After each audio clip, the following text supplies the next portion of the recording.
Olá, pessoas! Sejam bem-vindos ao canal Mundo Concreto. Eu sou Daniel, engenheiro civil, especialista em estruturas de concreto e fundações. E você já se perguntou como surgiu a engenharia? Solta a vinheta!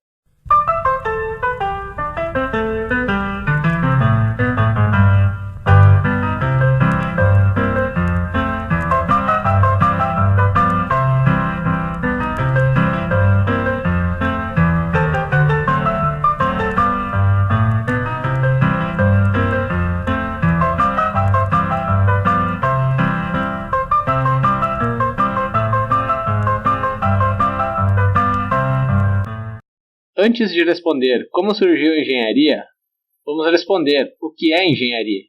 Podemos definir a engenharia como a aplicação do conhecimento científico, econômico, social e prático para inventar, desenhar, construir, manter e melhorar estruturas, máquinas, aparelhos, sistemas, materiais e processos. A engenharia, então, está relacionada a aplicar o conhecimento para a melhoria da qualidade de vida, desenvolvendo ferramentas, equipamentos e objetos úteis. Com essas imagens e definições, fica bem óbvio afirmar que os engenheiros estavam presentes nas populações mais antigas.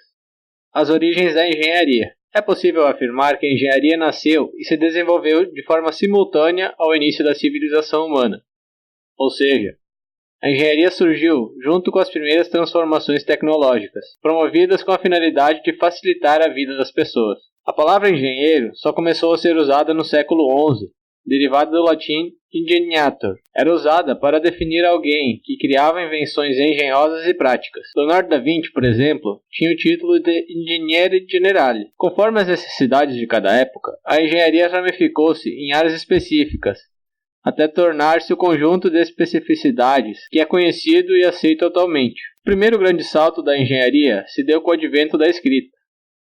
A partir daí, tornou-se possível armazenar os conhecimentos e passá-los adiante, com praticidade e exatidão. Assim, iniciou-se o acúmulo de informações e o aprimoramento de técnicas a partir das experiências realizadas anteriormente. Da mesma forma, a matemática foi fundamental para o desenvolvimento da engenharia. É através dela que se torna possível chegar a uma conclusão através de deduções lógicas e cálculos de precisão. A engenharia que conhecemos surgiu nos exércitos. O acelerado desenvolvimento da artilharia forçou uma transformação em muitos aspectos da vida das pessoas. As principais mudanças ocorreram nas obras de fortificação, que a partir do século XVII começaram a exigir habilitação profissional para o projeto e execução. Antigamente, engenharia era subdividida em duas grandes áreas, militar e civil.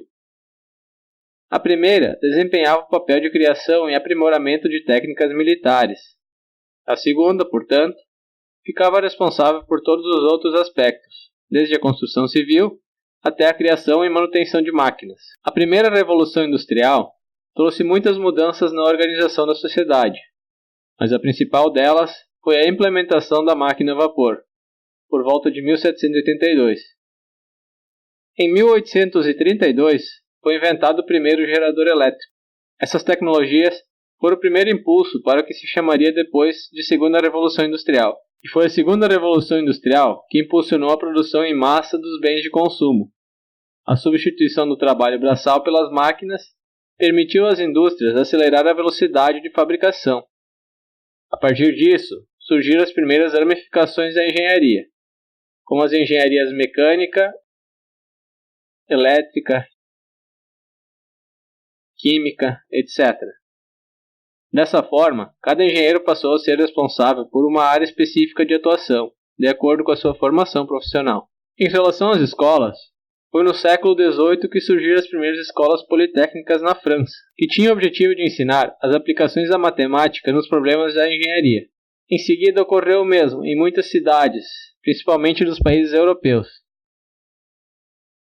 Freiberg, na Alemanha,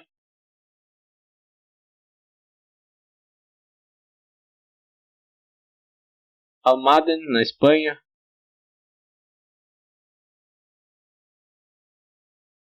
Praga,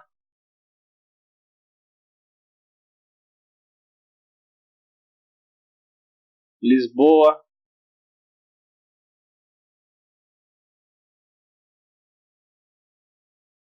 México,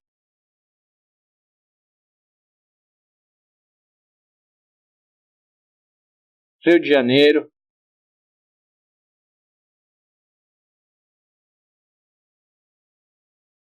Viena. Nos Estados Unidos, as primeiras escolas de engenharia surgiram algum tempo depois. Massachusetts Institute of Technology, MIT, o California Institute of Technology e o Carnegie Institute of Technology. Com a criação de todas essas escolas, as técnicas ampliaram-se de maneira acelerada, tornando-se cada vez mais modernas. As grandes guerras fizeram com que todos os campos de atuação do engenheiro sofressem alterações.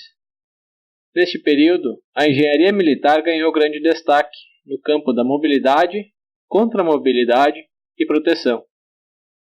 A engenharia foi incumbida de facilitar o movimento das tropas e dificultar a aproximação do oponente. O período que se sucedeu às duas grandes guerras ficou marcado por mais um intenso desenvolvimento nas áreas das engenharias.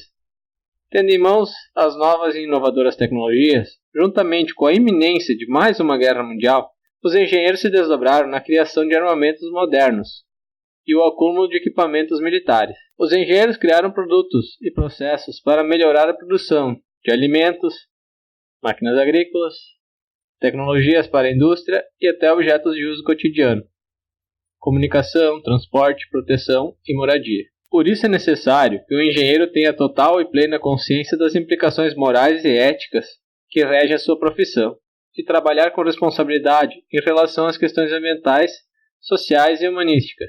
Na engenharia, o menor erro pode acarretar uma série de problemas. Essas responsabilidades se refletem, inclusive, na economia. A história da engenharia civil. Na pré-história, a engenharia civil era inicialmente ligada à necessidade de abrigo e proteção contra os perigos da natureza. Mas conforme a humanidade evoluía e ampliava seus conhecimentos, a questão militar se fez tão ou mais importante que a proteção contra os perigos da natureza.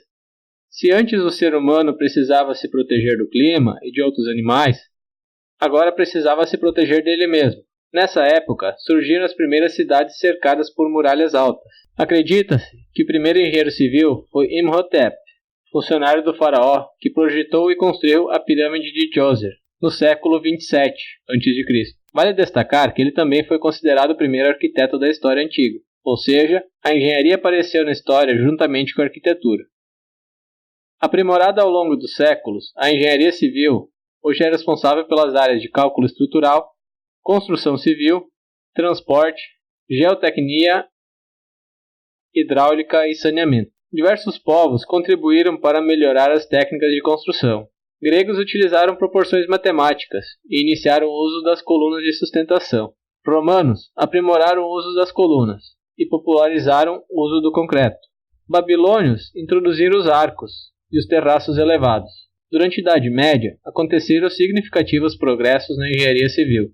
As grandes catedrais góticas, cuja ideia principal era o verticalismo, são exemplos das inovações. Imensas paredes espessas foram substituídas por pilastras ou feixes de colunas, permitindo a execução de vitrais que iluminavam o ambiente interno.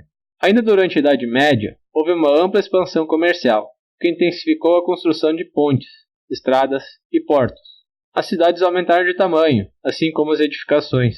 O pensamento renascentista trouxe ainda mais preocupação com o tamanho das construções.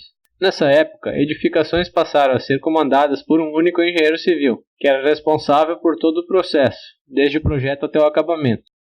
Engenharia civil no Brasil.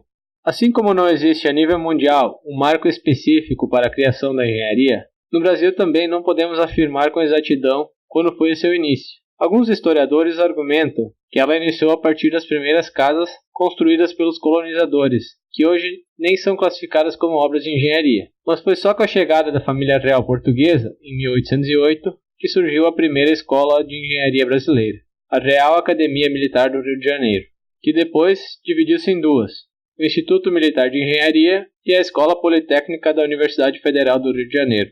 A engenharia civil se desenvolveu gradativamente no país, alcançando grande popularidade, durante o governo Vargas, a ponto do Brasil ser considerado um dos países com as tecnologias mais avançadas em concreto armado. Na época da ditadura militar, entretanto, houve uma considerável retração no setor da construção. Em resumo, podemos ver que, na verdade, a engenharia não surgiu, ela simplesmente existiu. Desde o primeiro homem que inventou uma ferramenta para caçar, até a variedade de invenções atuais, a engenharia sempre esteve presente, modificando o meio em que vivemos. Ainda que os engenheiros da antiguidade não recebessem o título, diploma, ou que não houvesse o ensino formal, eles foram os precursores do que hoje nós vivemos, amamos e chamamos de engenharia. O vídeo de hoje termina aqui. Comente aqui embaixo qual a sua obra de engenharia que mais lhe fascina. Se gostou do vídeo, deixe um joinha, compartilhe nas redes sociais e não deixe de acompanhar o canal. Se inscreva, ative as notificações que ainda vem muito vídeo interessante por aí. Se não gostou, comenta aqui embaixo do que você não gostou, para que possamos melhorar sempre. Um abraço e até mais!